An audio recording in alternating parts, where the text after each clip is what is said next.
सामान्य अध्ययन केंद्र में एक बार फिर से आपका स्वागत है। दोस्तों, आज की वीडियो में हम बात करेंगे अपना अगला टॉपिक जो कि है ब्रिटिश कालीन सैन्य व्यवस्था। ठीक है, ब्रिटिश कालीन सैन्य व्यवस्था से देखने से पहले आप इससे पहले के जो टॉपिक्स कराए गए हैं, ब्रिटिश कालीन प्रशासन, ब्रिटिश कालीन पुलिस व्यवस्था और ब्रिटिश कालीन न्याय व्यवस्था, यदि आपने उस वीडियो को नहीं देखा है तो चैनल पर प्लेलिस्ट बनी हुई है, वहां से आप उस वीडियो को देखकर अपने कॉन्सेप्ट को क्लियर कर सकते हैं। और आज की वीडियो में हम बात करेंगे कि जो सेना की व्यवस्था रखी गई थी वो किस तरीके से रखी गई थी। तो वीडियो स्टार्ट करने से पहले अगर आपने वीडियो को लाइक नहीं किया है तो लाइक कर दीजिए, चैनल को सब्सक्राइब कर लीजिए, बेल आइकन को प्रेस कर लीजिए, अपने दोस्तों तक शेयर कर दीजिए, क्योंकि ये किसके लिए पढ़ाया जा रहा है, आपको टीआरई 4.0 का जो एग्जाम होने वाला है उसके लिए जीएस सेक्शन के लिए पढ़ाया जा रहा है। ठीक है, तो चलिए शुरू करते हैं। देखिए, ब्रिटिश कालीन सैन्य व्यवस्था, देखिए ब्रिटिशों के द्वारा यानी अंग्रेजों के द्वारा जो सैन्य व्यवस्था थी वो 1857 की क्रांति से पूर्व कुछ और थी और 1857 की क्रांति के बाद कुछ और हो गई।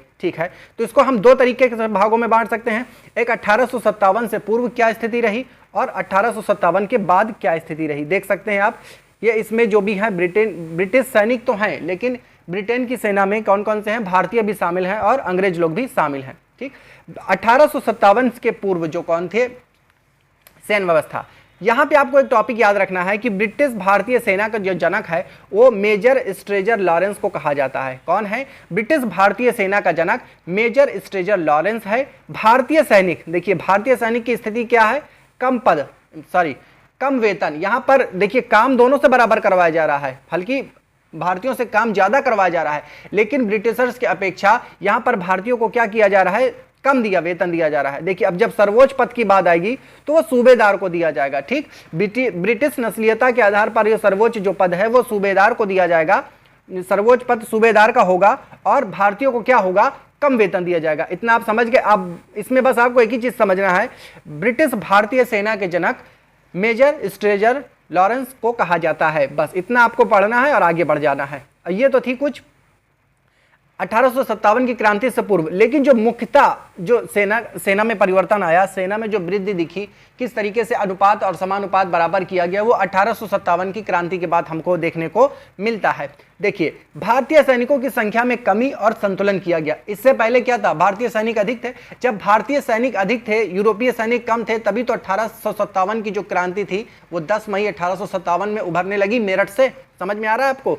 ठीक है, वहां पे बंगाल जो प्रेसिडेंसी थी वहां पर 2:1 था, यानी कि तीन लोगों में से 2 भारतीय सैनिक हैं तो 1 अंग्रेज सैनिक है। मद्रास और मुंबई प्रेसिडेंसी में क्या था, 5:2 है, यानी कि 5 में से क्या है, हाँ 7 में से 5 भारतीय हैं तो 2 आपके यूरोपीय हैं। ये चीज आपको समझ में आया। और साथ ही साथ 1857 की क्रांति के बाद यूरोपीय पर तोपखानों का नियंत्रण हो गया यूरोपीय लोगों का, यानी कि अभी तक जो तोपखानों का नियंत्रण था वो भारतीय सैनिकों पर था, अब यूरोपीय सैनिक तोपखाने का नियंत्रण करेंगे।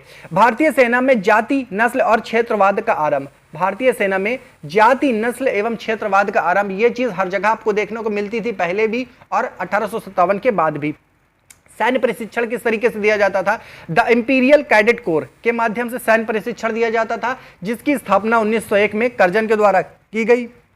इंपीरियल कैडेट कोर की स्थापना 1901 में लॉर्ड कर्जन के द्वारा की गई। और किचनर टेस्ट किसके द्वारा स्थापित किया गया, क्वेटा के द्वारा, जो कि 1902 में। ठीक, ये दोनों फैक्ट आपको याद रखना है। द इंपीरियल कैडेट कोर की स्थापना लॉर्ड कर्जन द्वारा 1901 में की गई। द किचनर टेस्ट ये 1902 में किसके द्वारा की गई, आपका क्योटा के द्वारा की गई। ये चीज आपको देखना है। देखिए, यहां पर युद्ध करे जा रहे हैं। ठीक, युद्ध अलग से हम लोग पढ़ने ही वाले हैं। चलिए, और किस तरीके से सेना के गठन के लिए आयोगों का गठन किया गया, पील कमीशन, ठीक, 1860 में गठन किया गया लॉर्ड कैनिंग के द्वारा। पील कमीशन 1860 लॉर्ड कैनिंग के द्वारा। ईशर कमीशन 1920 में गठित किया गया चेम्सफोर्ड के द्वारा। स्किन कमीशन, जिसे हेडहर्स्ट कमीशन के नाम से भी जाना जाता है, 1925 में गठित किया गया लॉर्ड रीडिंग के द्वारा। गैरन कमीशन 1932 में आया लॉर्ड विलिंगटन के द्वारा। और चैटफील्ड कमीशन लॉर्ड लिनलिथगो के द्वारा 1939 में आया। कुल मिलाकर सैनिकों की भर्ती से संबंधित कुछ आयोग गठित किए गए, जिसमें से कुछ प्रमुख है, जिसमें आपको सबसे ज्यादा पील कमीशन याद रखना है और गैरन कमीशन, चेम्सफील्ड कमीशन। ये 3 आपको तो याद ही रखना है, बाकी आप चाहे याद रखें या ना रखें, बिल्कुल आप इसको सबके सभी को याद रख सकते हैं, बहुत इजी है। 60 में है 1920, 1925, 1932 और 1939। चलिए आगे बढ़ेंगे बिना किसी देरी के। अगला टॉपिक है हमारा ब्रिटिश कालीन स्थानीय प्रशासन। देख लीजिए ये पंचायत का एक फोटो लगाया है, ब्रिटिश कालीन स्थानीय प्रशासन के बारे में। देखिए जो आपकी सैन्य व्यवस्था थी बहुत छोटी थी कि 1857 के पूर्व किस तरह से क्या रहा, 1857 के बाद क्या रहा, हाँ भारतीय सेना के जनक कौन से थे, हाँ और कौन कौन से आयोग बनाए गए, बस इतनी चीज आपको जाननी थी। इसमें ब्रिटिश कालीन स्थानीय प्रशासन, जिसकी पृष्ठभूमि और कारण क्या है, भारत में प्राचीन काल से स्थानीय प्रशासन रहा। ठीक है, भारत में प्राचीन काल से ही स्थानीय प्रशासन रहा, चाहे वो मौर्य वंश का हो, चोल काल का हो। मौर्य की जानकारी तो हमें अर्थशास्त्र से मिल जाती है, चोल काल का हो, आईने अकबरी, अबुल फजल अकबर के काल का, यानी मुगल सल्तनत के बारे में भी हमको जानकारी मिलती है आपके प्रशासन की, स्थानीय प्रशासन की। ठीक, आगे बढ़ते हैं।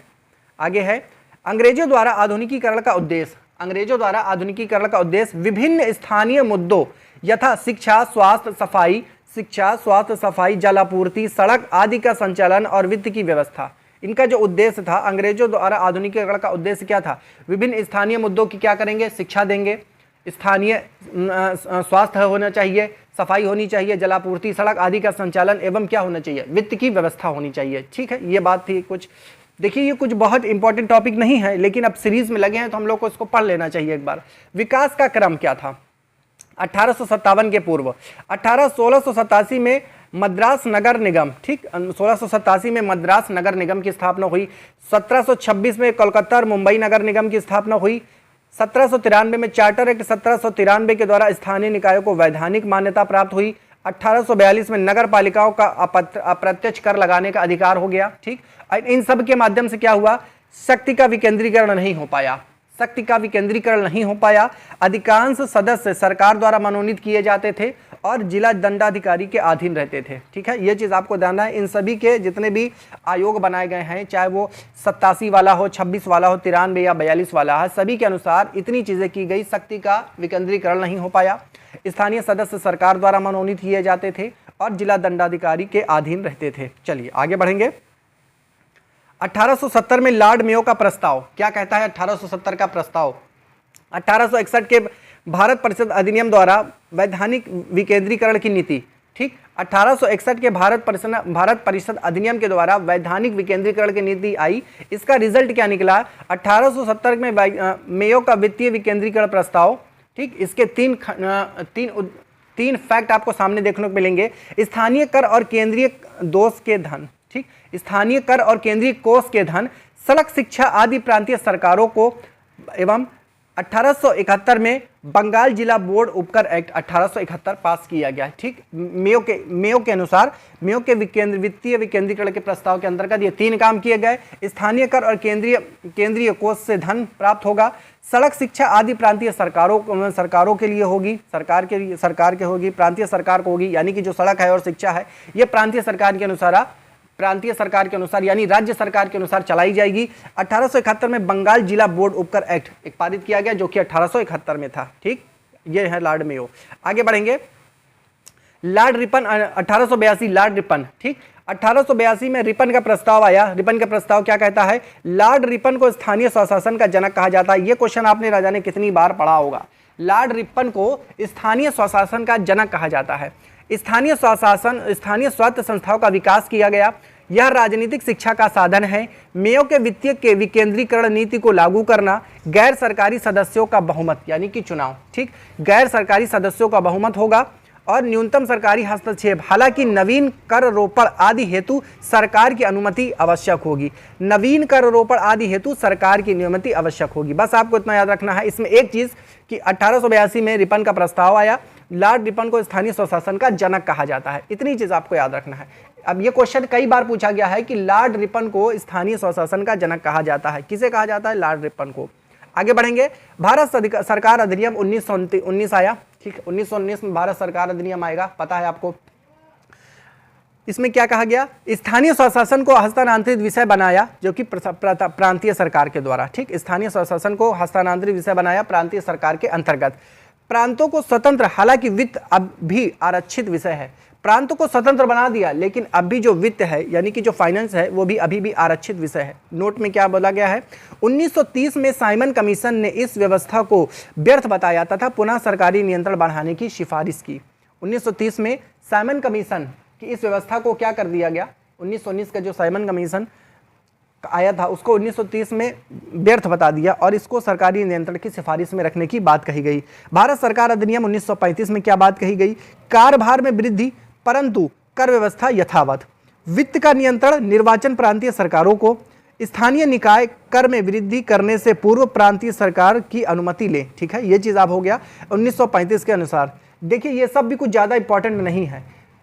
स्थानीय स्वशासन का जनक किसे कहा जाता है, लॉर्ड रिपन को। यही एक ज्यादा से ज्यादा इंपॉर्टेंट क्वेश्चन हो जाता है आपका। स्वतंत्रता प्राप्ति के बाद गांधीवादी विचारधारा, ठीक, अनुच्छेद 40 के अनुसार, परंतु राज्य के नीति निर्देशक तत्व के रूप में क्या है, राज्य के नीति निर्देशक तत्व के रूप में संवैधानिक दर्जा। संवैधानिक दर्जा क्या है, 73वां संविधान संशोधन अधिनियम, 74वां संविधान संशोधन अधिनियम आया। ठीक, समझ गए आप। चलिए आगे बढ़ते हैं, आगे कुछ बचा है या नहीं, थोड़ा सा और बचा है। देशी रियासतों हेतु प्रशासन, ठीक, देशी रियासतों हेतु प्रशासन में इसको दो भागों में बांटा गया है। कौन कौन से, नरेंद्र मंडल, बटलर समिति। नरेंद्र मंडल 1921 में जॉर्ज प्रथम व चेम्सफोर्ड के नेतृत्व में आया, ठीक, और 1927 में लॉर्ड इरविन के समय बटलर समिति का आयोग गठन किया गया। ठीक है, नरेंद्र मंडल के तहत क्या कहा गया ये भी एक बार पढ़ लेंगे। बस आपको किसने बनाया, किसके समय आया, बस आपको ये याद रखना है। वासराय के साथ सामूहिक हितों के मामले पर विचार विमर्श हेतु 1876 में लॉर्ड लिटन द्वारा भारतीय राजाओं की एक अंतः परिषद के गठन का सुझाव दिया गया, किंतु इसे इंग्लैंड में स्वीकार नहीं किया गया। ठीक है, इसे इंग्लैंड में स्वीकार नहीं किया गया। आगे चलकर मॉन्टेग्यू चेम्सफोर्ड सुधारों के आधार पर 1921 में नरेंद्र मंडल की स्थापना की गई। नरेंद्र मंडल की स्थापना की गई, कब की गई, 1921 में की गई। ठीक, मॉन्टेग्यू चेम्सफोर्ड सुधारों के आधार पर नरेंद्र मंडल के प्रतिनिधि हेतु रियासतों को निम्नलिखित 3 श्रेणियों में विभाजित किया गया। 3 श्रेणी में विभाजित किया गया। कौन कौन सी श्रेणी है, पूर्व वैधानिक क्षेत्राधिकार रखने वाली 109 रियासतों को सीधा प्रतिनिधित्व दिया गया। सीमित वैधानिक क्षेत्राधिकार रखने वाली 127 रियासतों द्वारा चुने गए 12 प्रतिनिधि को प्रतिनिधित्व दिया गया। शेष 326 रियासतों को जागीर अथवा सामंतशाही जागीरों की श्रेणी में रखा गया। बस इतना चीज आपको याद रखना है। आगे बढ़ते हैं, अगला क्या है, बटलर समिति के प्रमुख प्रावधान। बटलर समिति के भी प्रमुख प्रावधान देख लेते हैं। सर्वश्रेष्ठता सर्वोच्च रहनी चाहिए, इससे बदलती हुई परिस्थिति के अनुसार अपने उत्तरदायित्व का निर्वहन करना चाहिए। राजनीतिक अधिकारियों की भर्ती एवं शिक्षा को अलग से प्रबंध हो। ब्रिटिश भारत और देशी रियासतों के बीच आर्थिक संबंधों की जांच हेतु एक समिति की नियुक्ति होनी चाहिए। बटलर समिति ये आपको कह रहा है, जो कि लॉर्ड इरविन के कार्यकाल में बनाई गई थी। चलिए मिलते हैं नेक्स्ट वीडियो में आपसे अच्छे से टॉपिक के साथ। तब तक के लिए जय हिंद, जय भारत। उम्मीद करते हैं कि ये वीडियो आपको समझ में आ गई होगी। तो चलिए बाय बाय।